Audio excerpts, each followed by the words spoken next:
അതെ, ഈ രൂപയുടെ മൂല്യം ഇടിഞ്ഞാൽ നമുക്കെന്താണെന്ന് പറയുന്നവരോട് സിമ്പിളായിട്ട് ഞാൻ എക്സാമ്പിളോട്ട് പറയാം. അതായത് ഇന്ത്യയിൽ ഇന്ത്യയിൽ ബിരിയാണി ഇല്ല എന്ന് വിചാരിക്കുക. ബിരിയാണി ഇല്ല എന്ന് വിചാരിക്കുക. നമ്മൾ ഒമാനിൽ നിന്നാണ് ബിരിയാണി ഇന്ത്യയിലേക്ക് കയറ്റുമതി ചെയ്യുന്നത് വിചാരിക്കുക. അപ്പോൾ നിങ്ങൾക്ക് ഒമാനിൽ 3 റിയാലാണ്, ഒമാൻ റിയാലാണ് ബിരിയാണിയുടെ പൈസ. അപ്പോൾ നിങ്ങൾക്കൊരു ബിരിയാണി എന്നുണ്ടെങ്കിൽ ഒരു റിയാൽ 231 റുപ്യ ഇന്ത്യയിലെ. അപ്പോൾ നിങ്ങൾ ഇന്ത്യയിൽ നിന്ന് ഒമാനിലെ ഒരു ബിരിയാണി ഇന്ത്യ എന്നുണ്ടെങ്കിൽ നിങ്ങൾക്ക് 650 രൂപ കൊടുക്കേണ്ടി വരും.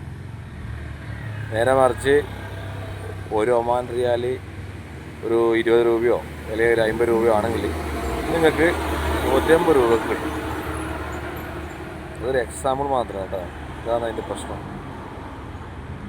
യൂട്യൂബിൽ വരുമാനം കിട്ടുന്നവരെല്ലാം വിചാരിക്കൂ നമുക്കെന്നാ പ്രശ്നം. $1 90 രൂപയായില്ലേ, നമുക്ക് $10 കിട്ടിയാൽ 9,000 രൂപ അല്ലെങ്കിൽ 900 രൂപ കിട്ടുമല്ലോ. $100 കിട്ടിയാൽ നമുക്ക് 9,000 രൂപ കിട്ടിയാലോ എന്ന് അവർ പറയും. പക്ഷെ അതിൻ്റെ പിന്നിലുള്ള ഭവിഷ്യത്ത് ഇതാണ്. അത്രക്ക് മൂല്യം ഉണ്ടാവില്ല, നമുക്ക് രൂപയുടെ മൂല്യം ഉണ്ടാവില്ല. ഡോളർ ഇന്ത്യൻ രൂപയിലേക്ക് വരുമ്പോൾ 90 രൂപ കിട്ടുമെങ്കിലും തിരിച്ച് അങ്ങോട്ടേക്ക് നമുക്ക് പോകണ്ടെങ്കിൽ ഒരു 90 രൂപ കൊടുത്താലേ $1 കിട്ടും. അതാണ് സിമ്പിളായ കാര്യം. Okay, by.